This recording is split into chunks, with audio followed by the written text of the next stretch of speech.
নমস্কার, আমি অ্যাস্ট্রোলজার সুকান্ত মান্না।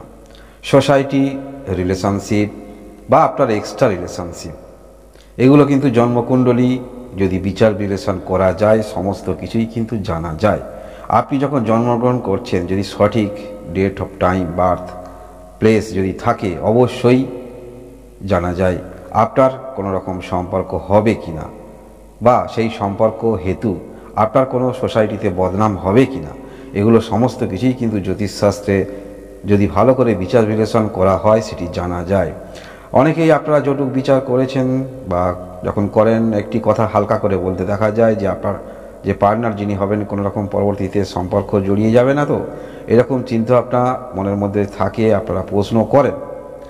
তবে এই জ্যোতিষশাস্ত্র অনুসারে যদি লগ্ন থেকে, আপনার যেটি লগ্ন সেখান থেকে যদি ভালো করে ঘর অ্যানালিসিস করা যায়, অবশ্যই জানা যায়। তবে মুখ্য তিনটি গ্রহ জানবেন, যে তিনটি গ্রহ এই সমস্ত ক্ষেত্রে এক্সট্রা অ্যাফেয়ার্স আপনার বদনাম হবে কি না, এটি এই সম্পর্ক থেকেই জানা যাবে। তিনটি গ্রহ মুখ্যত যথেষ্ট ইতিবাচক ছাপ ফেলে, বা তিনটি গ্রহ থেকে যথেষ্ট ভালোভাবে এটি জানতে পারা যায়। একটি হলো মঙ্গল, অর্থাৎ আপনার মধ্যে এনার্জি, ইচ্ছা, সেগুলো কিন্তু মঙ্গলের মধ্যে থাকে, এই মঙ্গলের অবস্থান।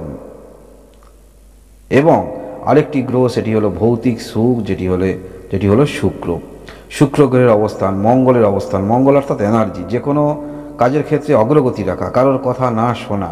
এবং শুক্র যেহেতু ভৌতিক কিছু সুখ, আশা, ইচ্ছা, আকাঙ্ক্ষা, এগুলো শুক্র নিয়ে আসছে। এবং এর মধ্যে আরেকটি, যেটি আগুনের মধ্যে ফু দিয়ে হাওয়া আরও বাড়িয়ে দেয়, আগুন আরও জ্বলে ওঠে, সেটি হলো রাহু।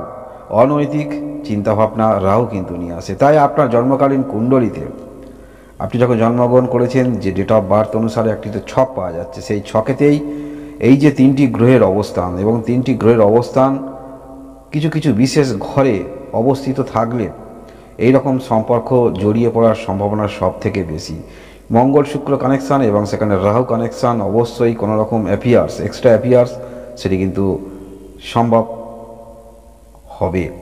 বা আপনি কোনো রকম রিলেশনশিপে আছেন, সেটিও কিন্তু জানা যাবে এই তিনটি গ্রহ বিচার বিশ্লেষণ করলে। এবং অবশ্যই আপনার জন্মকালীন কুণ্ডলিতে ঘর দেখতে হবে। এই যে আপনার রিলেশনশিপ হবে, সেই রিলেশনশিপ থেকে সমাজে কেমন প্রতিচ্ছবি হবে, বা আপনার কি বদনাম হবে, সেটি অবশ্যই জানা যায়। দেখুন, প্রথম যে কটি ঘর বিচার বিশ্লেষণ করতে হয়, প্রথম দেখুন লগ্নকে দেখতে হবে। লগ্ন মানে কি, আমাদের মনের মধ্যে চিন্তা ভাবনা, মনের মধ্যে কামনা বাসনা যেগুলো উঠছে, কারোর প্রতি ইচ্ছা নিয়ে আসছে, এগুলো হচ্ছে মনের মধ্যে তৈরি হয়, কামনা বাসনা। সেই জন্যে লগ্নে দেখতে হবে কোন গ্রহ আছে, কারণ আপনার চিন্তাভাবনার উপরে অনেকটা নির্ভর করছে। কারোর প্রতি আকৃষ্ট হওয়া, পুরুষ মহিলা আপনি যেই হন না কেন, কারোর প্রতি আকৃষ্ট হওয়া, এটি কিন্তু লগ্ন থেকে বিচার করতে হবে। লগ্নে দেখতে হবে কোন গ্রহ আছে, আপনার মধ্যে উত্তেজনা তৈরি করবে। এবং তারপরে ঘর যেটি দেখতে হবে, অবশ্যই পঞ্চম ভাব দেখতে হবে, কারণ এখান থেকে যেমন লাভ আমরা দেখে থাকি, পড়াশোনা, সন্তান, প্রথম সন্তান, এছাড়াও রোমান্স ভাবটাও কিন্তু এই পঞ্চম ভাব থেকে দেখতে হয়। তাই এখানেও দেখতে হবে কোনো রকম সম্পর্ক আপনার হবে কি না, বা আপনি কোনো রকম রিলেশনশিপে থাকবেন কি না, সেটি কিন্তু এই পঞ্চম ঘর থেকে জানা যাবে। রোম্যান্স আপনার মধ্যে কতটুকু আছে, আপনি কি রোম্যান্স ধরনের ব্যক্তি, সেটি কিন্তু পঞ্চম ঘর থেকে জানা যাবে। এবং সপ্তম ঘর অবশ্যই পার্টনার, আপনার রিলেশনশিপ, সেগুলো লিভিং পার্টনার রিলেশনশিপ, এগুলো কিন্তু জানা যাবে এই সপ্তম ঘর থেকে। তাই সপ্তম ঘরের গুরুত্ব যথেষ্ট। বিবাহ করলে সপ্তম ঘর, বিজনেস থেকেও সপ্তম ঘর, এবং এখান থেকে রিলেশনশিপটা জানা যাবে। এবং অষ্টম ঘর, যেটা আপনার শারীরিক ক্ষমতা, অর্থাৎ মনের মধ্যে যে চিন্তাভাবনাগুলো আসছে, অষ্টম ঘরে সেই রকম ক্ষমতা, কর্মক্ষমতা কতটা আপনার মধ্যে আছে, কতটা আপনার মধ্যে চাহিদা আছে, সেটি কিন্তু অষ্টম ঘর থেকে জানা যাবে। এবং এই অষ্টম ঘর থেকেও বদনাম হবে কিনা, সেটিও কিন্তু জানা যায়, মনে রাখবেন। এবং দ্বাদশতম ঘর, গুপ্ত ঘর, ভালোবাসা আপনাদের গুপ্ত থাকবে না প্রকাশিত হয়ে যাবে, সেটি কিন্তু দ্বাদশ স্থান থেকে জানা যাবে, দ্বাদশ স্থানে কোন গ্রহ অবস্থান করে আছে। তবে মূলত দেখতে পাওয়া যায় বিশেষ করে দাত্তক রাশি যেগুলো, যেমন মিথুন, কন্যা, ধনু, মীন, এই সমস্ত ক্ষেত্রে কোনো ক্রমে যদি শুক্র মঙ্গল অবস্থান করে থাকে, সেখানে সম্পর্ক জড়িয়ে যাবার সম্ভাবনা দেখতে হবে। এই সমস্ত ঘরে কি আছে কিনা দেখতে হবে। 1, 5, 7, 8, 12 এই সমস্ত ঘরে এরকম শুক্র মঙ্গল কনজাংশন করছে কিনা দেখতে হবে। বা রাহু যদি দৃষ্টি দেয়, সেক্ষেত্রে বিবাহ থাকা সত্ত্বেও এক্সট্রা কোনো রকম সম্পর্ক জড়িয়ে পড়ার সম্ভাবনা থাকছে। অর্থাৎ এই সমস্ত ঘরে শুক্র মঙ্গল কানেক্ট করলে বা রাহুর দৃষ্টি যদি এখানে থাকে আরও কিন্তু এই সমস্ত ক্ষেত্রে বাড়িয়ে দেবে আকৃষ্ট হওয়া, অর্থাৎ এই সমস্ত ক্ষেত্রে আপনি জড়িয়ে পড়তে পারেন। আপনার মধ্যে মনের মধ্যে সেই কামনা বাসনা তৈরি করবে কে? গ্রহ তৈরি করবে। এই সেই কামনা বাসনা গ্রহ যখন তৈরি করছে সেই সমস্ত ক্ষেত্রে আপনি অগ্রগতি রাখবেন। এবং এই জাতক রাশিতে যদি এই আপনার 1, 5, 9, 7, 8, 12 হয়, এই সমস্ত ক্ষেত্রে যদি এই যে শুক্র মঙ্গল বা রাহু কোনো রকম দৃষ্টি থাকে বা একত্রেই রয়েছে, তাহলে এই সমস্ত ক্ষেত্রে জড়িয়ে পড়ার সম্ভাবনা বেশি।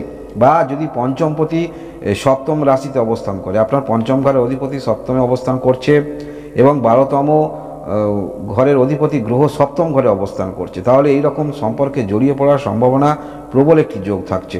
তবে এই অষ্টম ঘরে দেখতে হবে আপনার কোন গ্রহ অবস্থান করে আছে।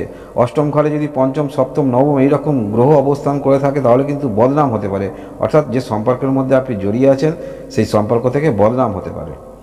দ্বাদশ স্থানে দেখতে হবে লগ্নপতি আছে কিনা, কারণ এই যে এটি রিলেশনশিপের বিষয়টা বলছি, দ্বাদশ স্থানে শুধু এই আছে বলেই যে আপনার সম্পর্ক এইরকম হবে তেমন নয়, কারণ অনেক কিছু বিষয় জ্যোতিষশাস্ত্রে, যেমন একটি মানুষের বিবাহ কর্ম থেকে শুরু করে কর্ম দূরে হবে, সে কি বিদেশে যাবে বা বাড়ির বাইরে গিয়ে নিজেকে এস্টাবলিশ করতে পারবে না, সেগুলো কিন্তু সমস্ত কিছু জানা যায়। তবে মূলত কোনো রকম এক্সট্রা সম্পর্ক বা রিলেশনশিপে সেটি জানার জন্য শুক্র মঙ্গল রাহু এই তিনটি গ্রহকে যথার্থ গুরুত্ব দিয়ে দেখতে হবে। যদি কনজাংশন হয় সেক্ষেত্রে অবশ্যই গুরুত্ব দিয়ে দেখতে হবে। আর দেখতে হবে আপনার এই যে বললাম লগ্ন, আপনার পঞ্চম সপ্তম অষ্টম দ্বাদশ স্থান, অর্থাৎ সপ্তম যেটি বললাম রিলেশনশিপ, অষ্টম হচ্ছে আপনার মধ্যে সেই চাহিদা কতটুকু আছে। অষ্টম স্থান থেকে জানা যাবে একটি মানুষের হিউম্যান পাওয়ার, বা একটি মহিলা যার দেখা হচ্ছে সেই ব্যক্তির হিউম্যান পাওয়ার কতটুকু, সেটি অষ্টম স্থান থেকে জানা যাবে। তাই অষ্টম স্থানে এরকম যোগ হচ্ছে কিনা দেখতে হবে, বা পঞ্চম স্থানে আপনি কতটা লাভ প্রপোজ বা লাভ রিলেশনে থাকতে, রোম্যান্স করতে ভালোবাসেন, সেগুলো পঞ্চম স্থান থেকে জানা যাবে। এছাড়াও আরও দুটি ঘর কিন্তু যথেষ্ট গুরুত্বপূর্ণ। এখন রিলেশনশিপের কোনো রকম সীমানা নেই, পরিবারের মধ্যেও আপনারা দেখেছেন, সেগুলো বলা ঠিক নয়, আপনারা জানেন পরিবারের মধ্যেও অনেকে রিলেশনশিপে জড়িয়ে পড়ছেন। তাই অবশ্যই চতুর্থ ঘরটাকেও দেখতে হবে এবং আপনার ইচ্ছা, মনের ইচ্ছা যেটা হচ্ছে সাকসেস, সাফল্য, 11th হাউসকেও দেখতে হবে। এখানেও কোনো রকম শুক্রমঙ্গল কানেক্ট করছে কিনা, বা চতুর্থ স্থানে শুক্রমঙ্গল অবস্থান করছে, এখানে রাহু কোনো রকম দৃষ্টি দিচ্ছে কিনা, সমস্ত কিছুই নির্ভর করছে আপনার চিন্তাভাবনার উপরে এবং আপনার রোম্যান্সের উপরে। আপনি কতটুকু রোমান্টিকতার মানুষ এবং রিলেশনশিপে আপনি আছেন বা এক্সট্রা রিলেশনশিপে, সেগুলো অবশ্যই যখন আপনি জন্মগ্রহণ করছেন সঠিক জন্ম সময় বা জন্মকুণ্ডলী বিচার করলেই কিন্তু জানা যায়। মুখ্যত এই তিনটি গ্রহ এই সমস্ত ক্ষেত্রে বেশিরভাগ দায়ী এবং সমাজে আপনার প্রতিচ্ছবি কেমন হবে সেটি দ্বাদশ স্থানে জানা যাবে। অর্থাৎ আপনি যে রিলেশনে আছেন বা এক্সট্রা রিলেশনে আছেন সেটি দ্বাদশ স্থানে কোন গ্রহ আছে বা অষ্টম স্থানে কোন গ্রহ আছে, আপনার এই সম্পর্কটা সমাজে জানাজানি হয়ে যাবে। সেটি কিন্তু আপনার জন্মকুণ্ডলী বিচার করলেই পাওয়া যাবে। অর্থাৎ তিনটি যে মেন যে গ্রহ সেটি হলো মঙ্গল, শুক্র এবং রাহু। অর্থাৎ আপনার মধ্যে কতটুকু চাহিদা সৃষ্টি করবে, কতটুকু আকাঙ্ক্ষা তৈরি করবে, তাহলেই তো অন্য কিছু ক্ষেত্রে আপনার আকাঙ্ক্ষা তৈরি করবে। সেই আকাঙ্ক্ষা কিন্তু নিয়ে আসবে, মানে অনৈতিক চিন্তাভাবনা সেটা রাহু নিয়ে আসবে। আর মঙ্গল শুক্র কানেক্টেড রোমান্টিকতা নিয়ে আসে, রোম্যান্স চিন্তাভাবনা।